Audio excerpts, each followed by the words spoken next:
இல்லாமல் ஒரே நாடு ஒரே தேர்தல் எதிர்க்கக்கூடாது என்று எஸ்ஆர்எம் பல்கலைக்கழகத்தில் நடைபெற்ற கருத்தரங்கு கூட்டத்தில் மத்திய நிதியமைச்சர் நிர்மலா சீதாராமன் தெரிவித்துள்ளார். செங்கல்பட்டு மாவட்டம் காட்டாங்குளத்தூர் எஸ்ஆர்எம் அறிவியல் மற்றும் தொழில்நுட்ப கல்வி நிறுவனத்தில் உள்ள ஆடிட்டோரியத்தில் ஒரே நாடு ஒரே தேர்தல் கருத்தரங்க கூட்டம் நடைபெற்றது. இந்த கூட்டத்தில் சிறப்பு விருந்தினராக மத்திய நிதியமைச்சர் நிர்மலா சீதாராமன் பங்கேற்று ஒரே நாடு ஒரே தேர்தல் குறித்து எடுத்துரைத்தார். அப்போது பேசிய மத்திய நிதியமைச்சர் நிர்மலா சீதாராமன் ஒரே நாடு ஒரே தேர்தல் திட்டத்தை முழு விவரம் தெரியாமல் எதிர்ப்பு தெரிவிக்க முன் வராதீர்கள் என்று கூறினார்.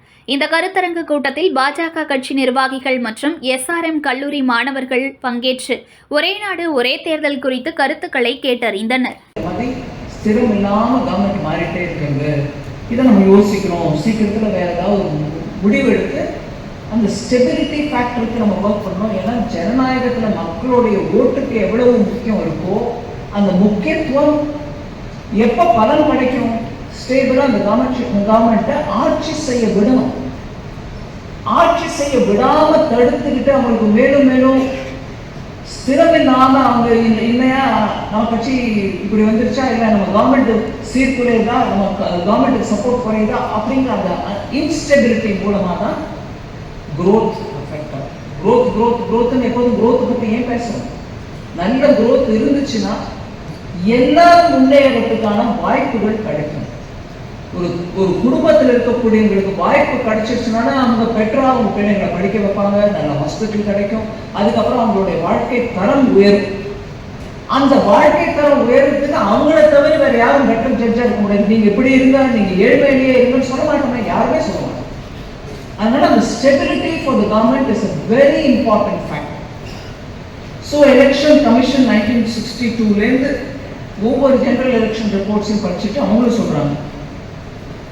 1983 அவங்க ஆனுவல் ரிப்போர்ட்ல எலெக்ஷன் கமிஷன் சொல்லிச்சு, லா கமிஷன் 1999ல சொல்லிச்சுன்னு சொன்னேன். அதை தவிர 2015லயும் அவங்க சொன்னாங்க, 2018லயும் சொன்னாங்க. செலவு ஆகுது எலெக்ஷன்.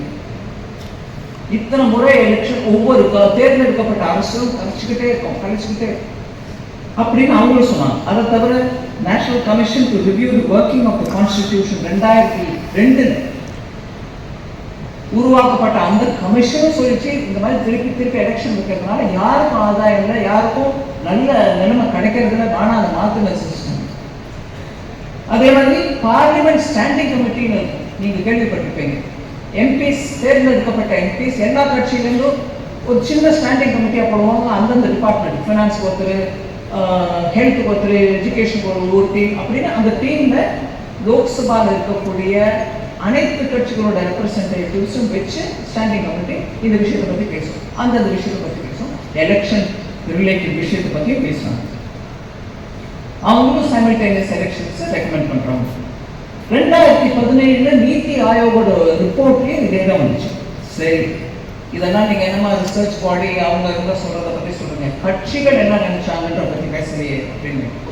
செய்திகளை உடனுக்குடன் தெரிந்து கொள்ள லைக் பண்ணுங்க, ஷேர் பண்ணுங்க, சப்ஸ்கிரைப் பண்ணுங்க, மறக்காம கமெண்ட் பண்ணுங்க.